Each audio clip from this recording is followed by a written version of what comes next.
Ikindi tuko turakora muri finance nuko le marché central ya Bujumbura itegerezwa gutangura kubako.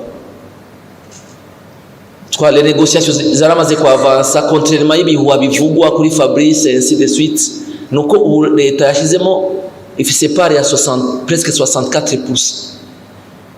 Twafashe amafaranga amaze kwegeranya bene gihugu angana ni miliyari zishika 5 ambif na presque $500,000 yamaze kwegeranya ari muri Bankobu niyo yazanye comme étant capital yiwe, ça représente 36%.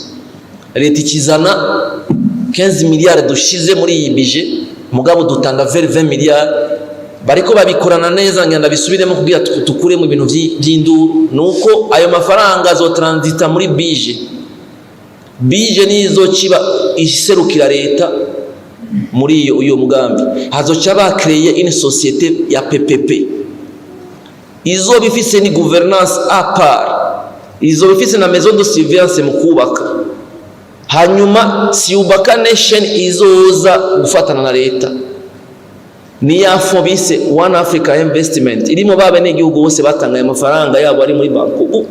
Ayo mafaranga azocaza acafatana na ya leta yatanze aciye muri budget. Azocaja inzego za conseil d'administration n'ingene bizotunganya.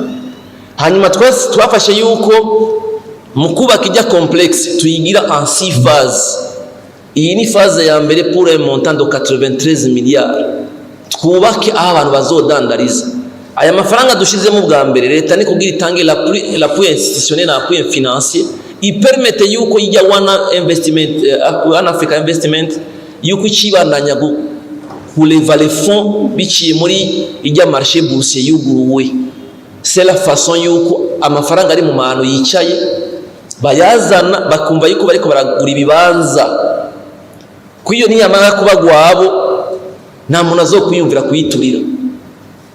Leta yashizemo amafaranga bwitera intege tout simplement. Mugabo ushoboye gushira ayo mafaranga muri One Investment Africa hanyuma izokiba régulé par l'agence de régulation des marchés des capitaux biciye muri marché bourse. Mwumve yuko le montage financier aussi yaramaze kuba bouclé, le contrat yumvika yasigaye kwica muri conseil des ministres. Ni gituma twashimiye modèle nuko twabonye ko leta yonyene murabizi yuko ibintu byose twashyize muri leta 100% twibaza ko ari amafaranga baduhaye kugabura. Mugado dushizemo undi muntu uzono de compte rente hama na agence de régulation des marchés des capitaux zo kidu permettre kudufasha hama na bije en tant que iri mu secteur bancaire idu permettre kugira l'analyse des risques cyo twiko turakora kuko nitwobona yuko umuntu nka Fabrice aza kuvuga ko yo bikora bitunanire twe turi muri leta. C'est comme si nous dafise imitwe yo kuyumvira, c'est comme si twe turaba observateur.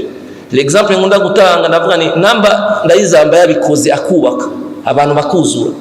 Namba bagira ko yarabikoze kuri village market abantu bakuzura. Namba Sioni yarabikoze bakuzura kubera ikireti to bikora ikoranye n'abandi. Aya 15 miliyari twayashizemo twibaza yuko iyo phase ya mbere itangura tuzogenda turevoliwa en fonction tubana yatumobiliza na maresources.